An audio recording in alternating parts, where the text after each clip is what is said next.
ये आए हैं, बताइए क्या मामला है। नमस्कार जी, पहले तो आपके दर्शकों को और आपको मेरी नमस्कार।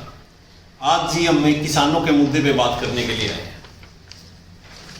हरियाणा सरकार की जो भाजपा की सरकार है, ये हमेशा से एक किसान विरोधी चेहरा पेश करती आई है और इन्होंने भी एक तुगलकी फरमान जारी किया किसानों के लिए कि मंडियों में जो किसान अपनी फसल लेके जाएगा उनके ट्रैक्टर पे नेम प्लेट होनी चाहिए और उनकी गेट पे किसान की जिसके नाम से पंजीकरण हुआ है उसको बायोमेट्रिक करवानी पड़ेगी और साथ में 3 गवाह, 2 गारंटर के तौर पे एक खुद किसान हो जाता है, 3 गवाह चाहिए।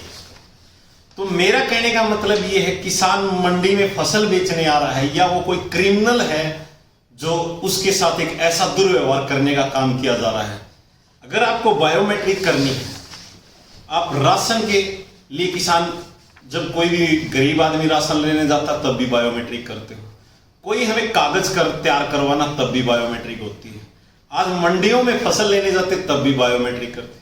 तो सरकार क्यों न चुनाव में जब वोट डलवाती तो वोट के टाइम भी बायोमेट्रिक कर ले।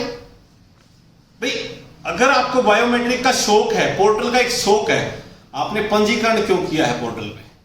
पंजीकरण इसलिए किया कि इस किसान के पास इतनी फसल है, तो आपने पंजीकरण किया तो आप किसान की खेत से फसल उठाइए ना, मंडी आने की किसान को जरूरत ही नहीं है। अगर मंडी में आने की उसको है तो फिर आप उसके साथ ऐसा सौतेला व्यवहार क्यों कर रहे हैं?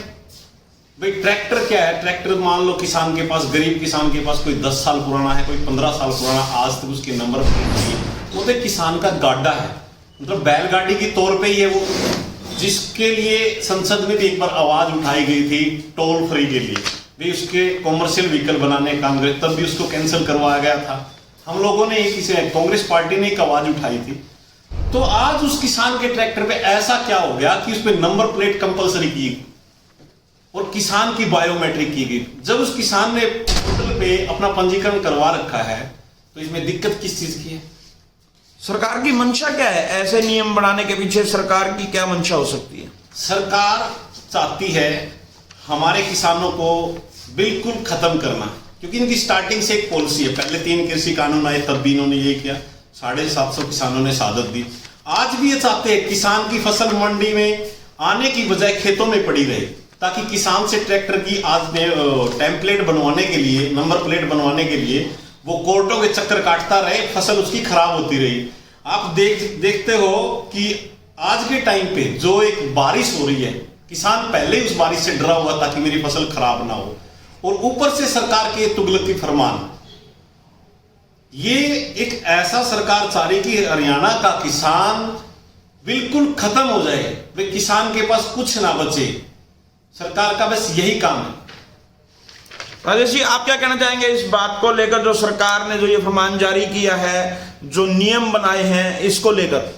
मेरा तो यही कहना है कि जो ये नियम आए हैं ये किसान विरोधी नियम है और बीजेपी सरकार पहले भी किसान विरोधी अपना परिचय देती रही है। और आज जो ये फरमान जारी इन्होंने कुछ दिन पहले किया, और सुनील भाई जी मेरे पास है, उन्होंने बताया कि इस प्रकार का कोई ज्ञापन एसडीएम साहब को देना है, तो उन्होंने बताया कि ये मामला सामने आया है। ये तो बिल्कुल बेईमानी है सरकार की, किसान को खत्म किस प्रकार किया जाए। इस माहौल में जिस प्रकार पहले ही किसान पीड़ित है, एमएसपी ना मिलने पर किसान की कोई सुरक्षा नहीं है, और किसान के उपकरणों पर जिस प्रकार जीएसटी लगाकर इस सरकार ने किसान विरोधी का चेहरा दिखाया था अपने आप को, आज वो इस प्रकार का फरमान जारी करके एक किसान के साथ ऐसा रवैया किया गया कि जिस समय खेती का लामनी का समय होता है तो किसान को आदमी ढूंढते हुए मिला नहीं करता था, लेकिन आज इन्होंने कहा कि 3 आदमी गारंटर तौर पे चाहिएंगे मंडी में। अगर इस प्रकार किसान गांव से 3-3 आदमी लेकर आएंगे तो खेत में कौन काम करेगा किसान का? तो ये बिल्कुल ही किसान विरोधी इनका ये कानून है, ये फरमान वापिस लिया जाना चाहिए।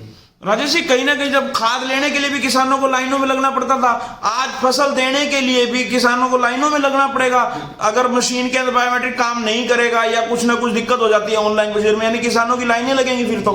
बिल्कुल, ये आपकी बात बिल्कुल सत्य है। जिस प्रकार इन्होंने पहले नोटबंदी की बीजेपी सरकार ने, तब भी लोग लाइनों में लगे। आगे जब लॉकडाउन आया तभी लोगों को लाइने में लगाया, और आज जिस प्रकार की गैस सिलेंडरों की भारी दिक्कत और पेट्रोल पंप पर जिस प्रकार की मोदी जी के राज्यसभा में भाषण देने के बाद जिस प्रकार का संसद में भाषण दिया उसके बाद पैनिक हुए लोग, उस प्रकार की लाइनें लगी हुई हैं। और फिर ये एक और लाइन का अब सिलसिला शुरू कर दिया कि ये किसान आए, 3 आदमी लाए, गारंटर के तौर पर बायोमेट्रिक्स करें तो यहाँ पे लाइनें लगेगी। ये लाइन लगाने वाली सरकार है और किसान विरोधी सरकार है। जैसे कई किसानों के पास ट्रैक्टर भी नहीं होता, जैसे किराए के होते हैं, उनके लिए भी यही नियम काम करेगा। बिल्कुल, जिस किसान ने भाड़े का ट्रैक्टर लेना है वो उस पर भी यही नियम कानून है कि उसके ऊपर नंबर प्लेट होना चाहिए। तो एक किसान के पास, सभी के पास, किसान के पास इस सीजन में ट्रैक्टर की कमी बहुत ज्यादा रहती है, और जब भाड़े के ट्रैक्टर लेके आएंगे तो हो सकता है भाड़े वाला नंबर प्लेट लगा रखा हो, ना लगा रखा हो, तो उसको गेट पास की एंट्री मिलेगी ना मिलेगी, वो तो किसान को बहुत ज्यादा दिक्कतें देगी। अगर सरकार ये फैसला वापस नहीं लेती तो कांग्रेस के युवा कार्यकर्ता वो क्या एक्शन लेने वाली है? अगर बीजेपी सरकार यह फैसला वापस नहीं लेती, कांग्रेस में जो हमारा राजीव गांधी पंचायती राज संगठन हरियाणा में कार्य कर रहा है और पूरे भारत में काम कर रहा है सर्वोदय के काम पर, वो इस कानून के खिलाफ अपने संगठन की मीटिंग लेकर इसके खिलाफ आवाज उठाएगा और किसानों के साथ खड़ा रहेगा। सुनील जी, आपकी युवा कांग्रेस की क्या रणनीति रहने वाली है? हमारा तो ये है जी, हमने युवा कांग्रेस किसानों के लिए हर टाइम तत्पर रहेंगे। मंडी में ट्रैक्टर आएंगे बिना नेम प्लेट, बिना बायोमेट्रिक, हम मंडी में फसल लेके आएंगे। देखते हैं हम इस भाजपा सरकार को कैसे हमें रोक देगी। चाहे हमें यहाँ 2 लाख, चाहे 1 लाख, चाहे 3 लाख ट्रैक्टर लेके आने पड़े, हमारे ट्रैक्टर ऐसे ही आएंगे और ऐसे ही जाएंगे। हम कोई भी सरकार का ऐसा कानून मानेंगे नहीं। हम किसान के साथ खड़े हैं, किसान के साथ नाइंसाफी नहीं होने देंगे। हमें किसान के लिए चाहे कुछ भी करना पड़े, जब हम 13 महीने दिल्ली में काट सकते हैं, क्योंकि हम भी किसान के बेटे हैं, हम भी खेती करते हैं, तो हमें पता है क्या दुख होता है जब आज बरवाड़ा हल्के में 3000 एकड़ फसल डूबी पड़ी है, जिसमें 2 फसलें डूब चुकी है। सरकार उस पर सुध नहीं ले रही, सिर्फ अपने तुगलकी फरमानों से किसानों को और परेशान करने का काम करी, ताकि यहाँ पे लाइनें लग जाए और किसान रात दिन मंडियों में पड़ा रहे। इनके पास खुद की कमी छुपाने के लिए जो खाद्य विभाग है, बारदाना नहीं है, इनकी कोई फैसिलिटी नहीं है, वो छुपाने के, कमियां छुपाने के लिए ये कानून बनाया गया है। और इस कानून का हम पूर्ण जोर विरोध करेंगे, चाहे हमें अनाज मंडी के सामने धरना देना पड़े, धरना देंगे और ये गेट खुलवा के रहेंगे। हमारे ट्रैक्टर ऐसे ही आएंगे, किसानों के ट्रैक्टर, किसानों के साथ नाइंसाफी नहीं होने देंगे।